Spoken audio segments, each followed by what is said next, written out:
Hello ಎಲ್ರಿಗೂ ನಮಸ್ಕಾರ. ಇವತ್ತು ಬೆಳಗಿನ ತಿಂಡಿಗೆ ಚಪಾತಿ ಮತ್ತು ಎಗ್ ಮಸಾಲ ಕೂಡ ಮಾಡ್ಕೊತಾ ಇದ್ದೀನಿ. ಅದಕ್ಕೆ ಎಗ್ ಮಸಾಲೆ ಯಾವ ಥರ ಮಾಡೋದು ಅಂತ ನಾನು ವಿಡಿಯೋ ಜೊತೆ ಶೇರ್ ಮಾಡ್ಕೊತಾ ಇದ್ದೀನಿ, ನೀವು ನೋಡ್ಬೋದು. ಮೊಟ್ಟೆ ಎಲ್ಲ ಬೇಯಿಸೋದಕ್ಕೆ ಇಟ್ಕೊಂಡಿದ್ದೀನಿ.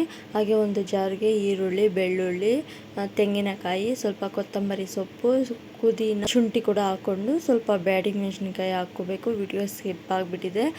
ಬ್ಯಾಡಿಗೆ ಮೆಣಸಿನ್ಕಾಯಿ ಹಾಕ್ಕೊಂಡು ಹಸಿಮೆಣಸಿನ್ಕಾಯಿ ಇದ್ದರೆ ಹಾಕ್ಕೋಬೋದು. ನನಗೆ ತೆರೆ ಆಗಿ ರುಬ್ಕೋಬೇಕು. ಹಾಗೆ ಒಂದು ಕಡೆ ಗ್ಯಾಸ್ ಮೇಲೆ ಒಂದು ಕಡಾಯಿಗೆ ಒಂದು 8 ಸ್ಪೂನ್ ಎಣ್ಣೆ, ಅದ್ರ ಜೊತೆಗೆ ದೊಡ್ಡ ಈರುಳ್ಳಿ ಸಣ್ಣ ಸಣ್ಣದಾಗಿ ಕಟ್ ಮಾಡಿ ಇಟ್ಕೊಂಡು ಈರುಳ್ಳಿ ಸ್ವಲ್ಪ ಫ್ರೈ ಆಗೋವರೆಗೂ ಮಿಕ್ಸ್ ಮಾಡ್ಕೋಬೇಕು. ಅದ್ರ ಜೊತೆಗೆ ಸ್ವಲ್ಪ 1-2 ಟೊಮೊಟೊ ತೊಗೊಂಡು ಸಣ್ಣ ಸಣ್ಣದಾಗಿ ಕಟ್ ಮಾಡಿ ಅದು ಫ್ರೈ ಮಾಡ್ಕೋಬೇಕು. ಟೊಮೊಟೊ ಈರುಳ್ಳಿ ಎಲ್ಲ ಸಾಫ್ಟಾಗಿ ಆಗಿರಬೇಕು. ಚೆನ್ನಾಗಿ ಮಿಕ್ಸ್ ಮಾಡಿಕೊಂಡು ಅದಕ್ಕೆ ಸ್ವಲ್ಪ ರುಚಿಗೆ ತಕ್ಕಷ್ಟು ಉಪ್ಪು, ಖಾರದ ಪುಡಿ, ಗರಂ ಮಸಾಲ, ಸ್ವಲ್ಪ ಅರಿಶಿನ ಪುಡಿ ಕೂಡ ಹಾಕ್ಕೊಂಡು, ಕಸ್ತೂರಿ ಮೇಥಿ ಕೂಡ ಹಾಕ್ಕೊಂಡು ಚೆನ್ನಾಗಿ ಮಿಕ್ಸ್ ಮಾಡ್ಕೊತಾ ಇರಬೇಕು. ಚೆನ್ನಾಗಿ ಮಿಕ್ಸ್ ಮಾಡ್ಕೊಂಡಿದ್ದಾದಮೇಲೆ ರುಬ್ಕೊಂಡಿದ್ವಲ್ಲ ಮಸಾಲೆ ಕೂಡ ಅದನ್ನು ಆ್ಯಡ್ ಮಾಡ್ಕೋಬೇಕು. ಅದು ಆ್ಯಡ್ ಮಾಡ್ಕೊಂಡಿದ್ದಾದಮೇಲೆ ಸ್ವಲ್ಪ ಚೆನ್ನಾಗಿ ಗಟ್ಟಿ ಮಸಾಲೆ ಚೆನ್ನಾಗಿ ಮಿಕ್ಸ್ ಮಾಡಿಕೊಂಡು 1 ಲೋಟ ನೀರು ಹಾಕ್ಕೊಂಡು ಚೆನ್ನಾಗಿ ಮಿಕ್ಸ್ ಮಾಡಿಕೊಂಡು ಕುದಿಸ್ಕೋಬೇಕು. ಕುದಿಸ್ಕೊಂಡಿದ್ದಾದಮೇಲೆ ಮೊಟ್ಟೆ ಹಾಕ್ಕೊಂಡು ಅದ್ರ ಮೇಲೆ ಸ್ವಲ್ಪ ಕೊತ್ತಂಬರಿ ಸೊಪ್ಪು ಕೂಡ ಹಾಕ್ಕೊಂಡ್ರೆ ಎಗ್ ಮಸಾಲ ಕೂಡ ರೆಡಿ ಆಯಿತು. ಹಾಗೆ ಸ್ವಲ್ಪ ಚಪಾತಿ ಮಾಡ್ಕೊಂಬಿಡೋಣ ಅಂತ ರೆಡಿ ಮಾಡ್ಕೊತಾ ಇದ್ದೀನಿ. ಯಾಕಂದರೆ ಸ್ವಲ್ಪ ಲೇಟ್ ಆಗಿಬಿಡುತ್ತೆ ಅಂತ ಇವತ್ತು ಮುದ್ದೆನೂ ಮಾಡೋದಕ್ಕೆ ಹೋಗಲಿಲ್ಲ. ಯಾಕಂದರೆ ಚಪಾತಿ ಜೊತೆನೇ ಎಗ್ ಮಸಾಲ ಮಾಡಿಕೊಂಡೆ, ಇದೊಂದೇ ಸಾಕು ಅಂತ ಇವತ್ತು ಒಂದೇ ನಾಷ್ಟ ಥರ ಮಾಡಿಕೊಂಡೆ. ಇವತ್ತು ಏನೆಲ್ಲ ಸಿಂಪಲಾಗಿ ಮಾಡ್ಕೊಂಡಿರೋದು ಚಪಾತಿ ಮತ್ತು ಎಗ್ ಮಸಾಲ ಮಾಡ್ಕೊಂಡಿದ್ದೀನಿ. ಬಟ್ ಯಾವ ಥರ ಇರುತ್ತೆ ಅಂತ ನೀವು ಫುಲ್ ವೀಡಿಯೋ ನೋಡಿ ಕಮೆಂಟಲ್ಲಿ ತಿಳಿಸಿ.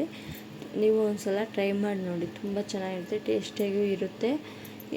ನಾನು ಇದೇ ಫಸ್ಟ್ ಟೈಮ್ ಅಂದರೆ ಮಾಡ್ತೀನಿ, ಬಟ್ ಬೇರೆ ಬೇರೆ ರೀತಿಯಲ್ಲಿ ಮಾಡ್ತಾಯಿರ್ತೀನಿ. ಬಟ್ ಈ ಥರ ಎಗ್ ಮಸಾಲ ಮಾಡಿದ್ದು ಇದೇ ಫಸ್ಟ್ ಟೈಮ್. ತುಂಬ ಚೆನ್ನಾಗಿತ್ತು, ಸಾಫ್ಟಾಗಿತ್ತು, ತುಂಬ ಚೆನ್ನಾಗಿದೆ. ನೀವು ಒಂದ್ಸಲ ಮನೆಯಲ್ಲೇ ಟ್ರೈ ಮಾಡಿ ನೋಡಿ, ತುಂಬ ಸಖತ್ತಾಗಿರುತ್ತೆ.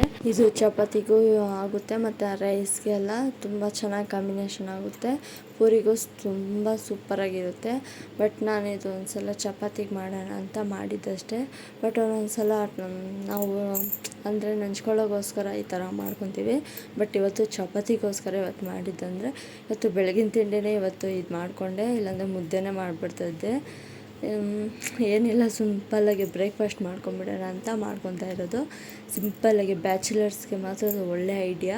ಈ ಥರ ಮಾಡಿಕೊಂಡ್ರೆ ತುಂಬ ಈಸಿ ಆಗುತ್ತೆ.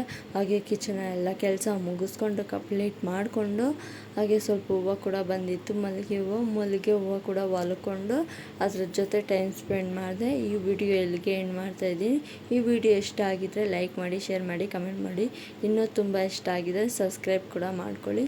Thank you, bye. ಯಾರು ಅಷ್ಟೇ ಮಿಸ್ ಮಾಡಿಬಿಡಿ ಸಬ್ಸ್ಕ್ರೈಬ್ ಮಾಡೋದನ್ನ, ಲೈಕ್ ಮಾಡೋದನ್ನು. Thank you.